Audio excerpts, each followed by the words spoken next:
प्यारे विद्यार्थियों, साथियों, आज हम बात करेंगे अराजकतावाद और अराजकता। वास्तविक रूप में यहाँ जनसामान्य और राजनीति विज्ञान के विद्यार्थी कभी कभी गलती करते हैं कि अराजकता और अराजकतावाद को एक ही मान बैठते हैं, परंतु सच्चाई ये नहीं है। तो आज हम आपको बताएंगे कि अराजकतावाद क्या है और अराजकता क्या है। अर्थात वास्तविक रूप में प्रतिदिन हमें एक वीडियो राजनीति विज्ञान की जो महत्वपूर्ण शब्दावलियां हैं उनके ऊपर अवश्य ही अपलोड करेंगे। तो इसको समझाएं उससे पहले आप हमारे YouTube चैनल से जुड़े रहें, इसके लिए हमारे YouTube चैनल को सब्सक्राइब अवश्य कीजिएगा। ठीक है, इसके बाद में हम बात करेंगे क्या दो संकल्पनाएं ले रहे हैं आज हम, जिसमें कि अक्सर विद्यार्थी गलती करते हैं। क्या अराजकतावाद और अराजकता क्या है, क्या ये दोनों एक ही है, इसके ऊपर चर्चा करेंगे। तो प्लीज ध्यान दें। देखो, वास्तविक रूप में अराजकतावाद एक ऐसा सिद्धांत है जो समाज की सभी बुराइयों को दूर करने के लिए, क्या कह रहा हूं, समाज की सभी बुराइयों को दूर करने के लिए राज्य को समाप्त करना चाहते हैं। अर्थात ये वास्तविक रूप में किसी भी रूप में बल प्रयोग या सत्ता की गुंजाइश ना हो, ऐसी स्थिति में समग्र रूप में, संपूर्ण रूप में राज्य को समाप्त करने की बात करते हैं। अर्थात इनका कहना है कि वास्तविक रूप में राज्य एक ऐसा साधन है, एक ऐसा यंत्र है जो कि वास्तविक रूप में बल का प्रयोग करता है, और जब ये बल का प्रयोग करता है तो ऐसी स्थिति में वास्तविक रूप में व्यक्ति की नैतिक भावनाएं कुंठित हो जाती हैं। इसलिए इनका कहना है कि वास्तविक रूप में व्यक्तियों को स्वतंत्र रूप में अपना जीवन जीने दिया जाए, किसी भी रूप में किसी भी सत्ता का इनके ऊपर नियंत्रण नहीं होना चाहिए। व्यक्ति को पूर्ण रूप में स्वतंत्र छोड़ दिया जाना चाहिए, जिससे कि ये पारस्परिक समझौते के आधार पर स्वतंत्र रूप में अपना जीवन व्यतीत कर सके। अर्थात इसका सीधा सा अभिप्राय ये होगा कि अराजकतावाद जो है वास्तव में वैसे देखा जाए तो कोई सिद्धांत नहीं है, लेकिन फिर भी जब समग्र रूप में हम इसका अध्ययन करते हैं तो एक ही बात निकलती है, और वो बात क्या निकलती है कि सभी अराजकतावादी इस बात पर सहमत हैं, किस बात पर, कि ये सभी राज्य को समाप्त करना चाहते हैं। हाँ, ये बात अलग है कि राज्य का समापन होने के बाद में समाज व्यवस्था का स्वरूप क्या होगा, इसके ऊपर भिन्न भिन्न दृष्टिकोण है। जैसे इसके बारे में हम कहेंगे कि कार्ल मार्क्स हैं, ठीक है, प्रोंदा है, इसी के साथ में गॉडविन है। तो ये कुछ विद्वान है, फिर से चर्चा चला रहा हूं, जैसे गॉडविन है, पीजे प्रोंदा है, गांधी जी भी है और कार्ल मार्क्स भी इसकी बातें करते हैं, लेकिन यहाँ थोड़ा सा डिफरेंस जरूर है। अर्थात ये सभी वास्तव में राज्य को समाप्त करने की बात तो कर रहे हैं, लेकिन राज्य का समापन होने के बाद में वास्तविक रूप में जो समाज होगा उसकी बाद में स्थिति क्या होगी, मतलब राज्य को समाप्त करने के बाद में समाज व्यवस्था किस तरह की होगी, इसके ऊपर जरूर थोड़ा सा अंतर है। तो ये है अराजकतावाद। क्लियर हो गई ये बात। मतलब देखो, इसका जो मूल केंद्र है, ये बात आपको ध्यान में रखनी है, क्या कि अराजकतावादी वास्तविक रूप में राज्य को समाप्त करने की बात करते हैं। मतलब किसी भी रूप में बल प्रयोग की कोई गुंजाइश नहीं हो, व्यक्ति स्वतंत्र रूप में समझौते के आधार पर अपना जीवन व्यतीत करे, किसी भी रूप में सत्ता का प्रयोग नहीं किया जाएगा। इनका मूल कहना यह है कि समाज व्यवस्था में सत्ता के प्रयोग की कोई गुंजाइश नहीं होनी चाहिए। तो निष्कर्ष क्या निकला? निष्कर्ष ये निकला कि अराजकतावादी राज्य को समाप्त करने की बात करते हैं। इनका कहना है कि वास्तविक रूप में राज्य तो हिंसा को बढ़ावा देता है, राज्य तो एक हिंसक संगठन है, जैसा कि वास्तविक रूप में गांधी जी ने भी ये बात कही थी, मोहनदास करमचंद गांधी जी ने। तो ये बात क्लियर हो गई। अब चलिए, अब यहां हमने आपकी सुविधा के लिए यहां नोट भी कर दिया है, क्या, अब इसको दोहरा देते हैं हम, कि अराजकतावाद वह सिद्धांत है। क्या? अब देखो यहाँ ये ध्यान रखना है कि यह वह सिद्धांत है। जब हम अराजकता का अध्ययन करेंगे तो यहाँ ये सिद्धांत नहीं आएगा, स्थिति का शब्द आएगा। क्या आएगा? स्थिति आएगा। लेकिन पहले इसकी बात, अराजकतावाद वह सिद्धांत है जो मानव समाज की सारी बुराइयों को, कोई भी बुराई हो, सारी बुराइयों को दूर करने के लिए राज्य या राज्य शक्ति के अंत का समर्थन करता है। मूल बात एक ही है। क्या? राज्य या राज्य शक्ति के अंत की बात करते हैं कि राज्य को संपूर्ण रूप में समाप्त कर दिया जाए, राज्य की कोई आवश्यकता नहीं है। इनका कहना है। किनका? अराजकतावादियों का। ठीक है। अब देखो इसके बाद में यहां अगली बात आ रही है, सारे अराजकतावादी, जितने भी अराजकतावादी है, हमने यहां विशेषकर एग्जांपल के लिए गॉडविन, पीजे प्रोंदो, गांधी जी और कार्ल मार्क्स, इन चारों के नाम लिए हैं। ठीक है। तो इन चारों की बात कर सकते हैं। यहां सारे अराजकतावादी राज्य को बल प्रयोग का ऐसा साधन मानते हैं जो मनुष्य की स्वाभाविक नैतिक वृत्ति को कुंठित कर देता है। मतलब वास्तविक रूप में ये व्यक्ति को नैतिक नहीं बनाता है बल्कि अनैतिक बनाता है। अर्थात इनका कहना है कि राज्य हिंसा को बढ़ावा देता है, इसलिए इनका कहना है कि राज्य को समाप्त कर दिया जाना चाहिए। ठीक है। अच्छा, इसके बाद में जो अगली बात आती है, समझें, ज्यादा व्यापक रूप में नहीं लेंगे हम, क्योंकि यहां हमारा मूल लक्ष्य एक ही है, अराजकतावाद है क्या। राज्य का अंत कैसे किया जाए और राज्य के निराकरण मतलब अंत के बाद में समाज को व्यवस्थित कैसे रखा जाए, इसके बारे में जरूर थोड़ा यहाँ इनका अलग अलग दृष्टिकोण है, इनका नजरिया अलग अलग है। देखो सारे अराजकतावादी ये बात तो कह रहे हैं कि राज्य का अंत होना चाहिए, लेकिन अंत होने के बाद में सोशल सिस्टम, समाज व्यवस्था का स्वरूप क्या होगा, यहाँ पर विद्वानों में मतभेद है, सभी के दृष्टिकोण अलग अलग हैं। तो यहाँ हमने केवल 4 की बात दी है एग्जाम्पल के रूप में। जैसे गॉडविन कह रहे हैं कि राज्य की जगह स्वैच्छिक प्रबंधों की सलाह देता है। इसका कहना है कि राज्य का समापन होने के बाद में स्वैच्छिक प्रबंधों की व्यवस्था की जाए। इसके बाद में पीजे प्रोंदो कह रहे हैं कि राज्य का समापन होने के बाद में श्रमिकों के स्वैच्छिक संगठनों की व्यवस्था की जानी चाहिए, वो सामान्य रूप में जीवन का जो है नियंत्रण कर लेंगे। इसके बाद में कार्ल मार्क्स कह रहे हैं, क्या कह रहे हैं, मैंने आपको शायद पिछली वीडियो में बता भी दिया था कि कार्ल मार्क्स का जो मूल लक्ष्य है वो क्या है, राज्य विहीन और समाज विहीन, क्या, राज्य विहीन और वर्ग विहीन, सॉरी, राज्य विहीन और वर्ग विहीन समाज की स्थापना है। इनका लक्ष्य क्या है, राज्य विहीन और वर्ग विहीन समाज की स्थापना है। तो इसका मतलब ये हुआ कि वास्तविक रूप में कार्ल मार्क्स कह रहे हैं कि जब साम्यवादी समाज आ जाएगा, इनका जो हमने जब दंडात्मक भौतिकवाद, ऐतिहासिक भौतिकवाद का सिद्धांत समझा तो समय बताया था कि कार्ल मार्क्स ने वास्तविक रूप में इतिहास के आधार पर पूरे इतिहास को 5 युगों में विभाजित किया, जिसमें 5वीं जो अवस्था युग आता है वो साम्यवादी समाज आता है या साम्यवादी युग आता है। इसके अंतर्गत राज्य स्वतः लुप्त हो जाएगा। कौन कह रहे हैं, कार्ल मार्क्स कह रहे हैं। इसका मतलब ये सभी ये तो स्वीकार करें कि राज्य की कोई आवश्यकता नहीं है, लेकिन राज्य का समापन होने के बाद में समाज व्यवस्था कैसी होगी इसके बारे में मतभेद अवश्य है। अब अगली बात, मोहनदास करमचंद गांधी जी क्या कर रहे हैं कि अहिंसा पर आधारित समाज में राज्य की आवश्यकता है ही नहीं।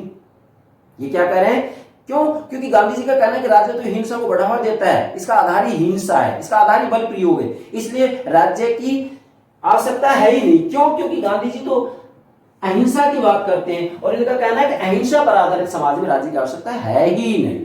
ठीक है। देखो यहां मैं एक बात फिर कह रहा हूं, हमसे यहां त्रुटि हो गई थी कि जो कार्ल मार्क्स है साम्यवादी के अंतर्गत किसकी बात करते हैं, मतलब यहां ये कह रहे हैं कि साम्यवादी अवस्था के अंतर्गत एक राज्य विहीन और वर्ग विहीन समाज की स्थापना हो जाएगी। हमने ये बोल दिया था कि राज्य विहीन और समाज नहीं, राज्य विहीन और वर्ग विहीन समाज की स्थापना हो जाएगी। वहां कोई वर्ग नहीं होगा, कोई राज्य नहीं होगा। तो यहाँ मूल जो केंद्र बिंदु है अराजकतावाद को यही है, क्या, कि राज्य को समाप्त करने की बात कर रहे हैं। ठीक है। अब दूसरी बात आती है, अराजकता क्या है। आप ध्यान दें, वास्तविक रूप में यहाँ ये तो राज्य को समाप्त करने की बात कर रहे हैं कि भी वास्तविक रूप में समाज में बुराइयों की जो जड़ है, बुराइयों का जो मूल कारण है वो राज्य, इसलिए राज्य को समाप्त करने की बात करें। लेकिन अराजकता शब्द का क्या मतलब है, यहाँ इसका मतलब होगा कि अराजकता एक ऐसी स्थिति है, क्या कह रहा हूं मैं, एक ऐसी स्थिति है, कैसी स्थिति है जहां वास्तविक रूप में राज्य का अभाव होता है, वहां वास्तविक रूप में कोई शासन व्यवस्था नहीं होती है। अब यहां ये दो रूप में हो सकता है, या तो राज्य की उत्पत्ति से पहले की जो अवस्था है उसको अराजकता कहा जाता है, या फिर वास्तविक रूप में जब कानून और व्यवस्था चरमरा जाए तो ऐसी स्थिति में अराजकता की स्थिति आती है। इसकी स्थिति आती है, अराजकता की स्थिति आती है। तो यहां वास्तविक रूप में कहा जा रहा है कि जब राज्य नहीं होगा, शासन व्यवस्था नहीं होगी, तो ऐसी स्थिति में क्या होगा, अराजकता की स्थिति होगी। तो इसके लिए हमने यहां नोट कर दिया है, आप नोट कीजिएगा, अराजकता वह स्थिति है। देखो यहां तो क्या कहा हमने, वह सिद्धांत है। यहां क्या कह रहे हैं, अराजकता वह स्थिति है जिसमें राज्य का अस्तित्व नहीं होता, मतलब राज्य होता ही नहीं है, राज्य का अस्तित्व नहीं होता। ऐसी स्थिति में कानून और व्यवस्था को लागू करने के कोई साधन उपलब्ध नहीं होते। मतलब मूल बात यहां यह, अराजकता कब आती है, जब राज्य नहीं होता है।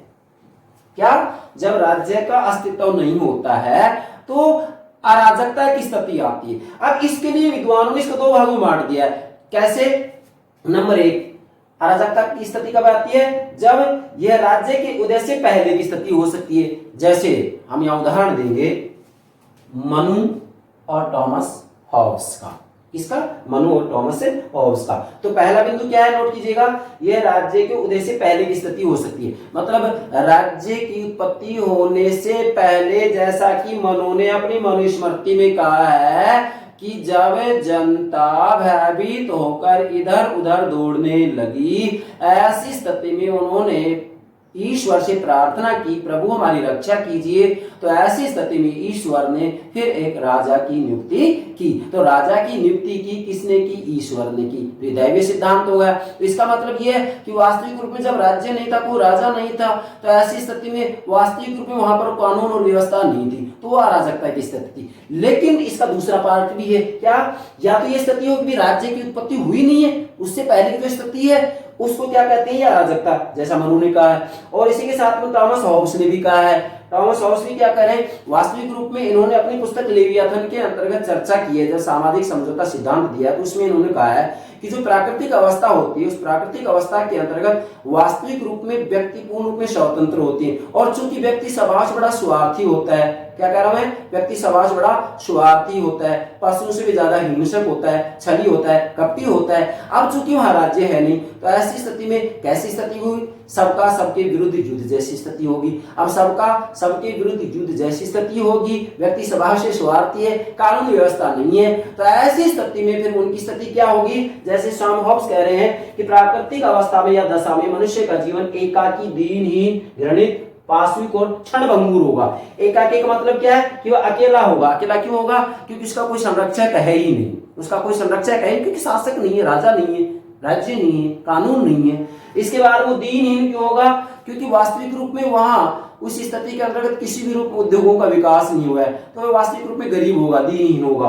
और घृणित क्यों होगा, घृणित इसलिए होगा क्योंकि वास्तविक रूप में इस व्यक्ति के द्वारा जैसे इच्छा हो, जिस व्यक्ति की हत्या करनी है उसकी हत्या करता है। मतलब एक बलशाली व्यक्ति कमजोर व्यक्ति की हत्या करता है, किसी से भयभीत नहीं होता है, तो घृणित है, इससे नफरत की जाएगी। पाशविक इसलिए क्योंकि वास्तविक रूप में व्यक्ति पशुओं की तरह आपस में झगड़ेंगे, जैसा कि हॉब्स ने भी कहा है कि प्राकृतिक अवस्था में व्यक्ति वास्तविक रूप में एक दूसरे से लड़ाई झगड़े करेंगे, किसी भी रूप में ये प्रेम से नहीं रहेंगे। इनकी स्थिति सबका सबके विरुद्ध युद्ध जैसी स्थिति होगी, क्योंकि कानून व्यवस्था नहीं है।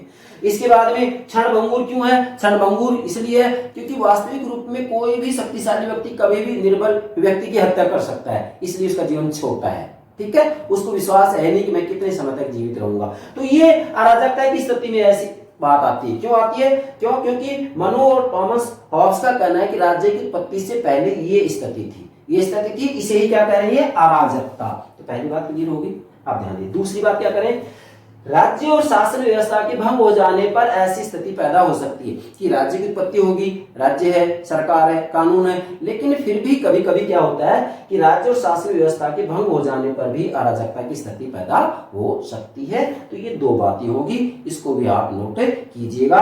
तो आप डिफरेंस समझ गए, अराजकतावाद और अराजकता। अराजकता एक स्थिति है जिसके अंतर्गत वास्तविक रूप में क्या होता है, राज्य का अस्तित्व नहीं होता है, और ये राज्य को समाप्त करने की बात कर रहे हैं। यहाँ राज्य का अस्तित्व नहीं है, इसलिए ऐसी स्थिति आती है, और यहाँ इनका कहना है कि सभी बुराइयों की जो जड़ है वो क्या है, राज्य, इसलिए राज्य को समाप्त करना चाह रहे हैं। तो क्लियर हो गई बात।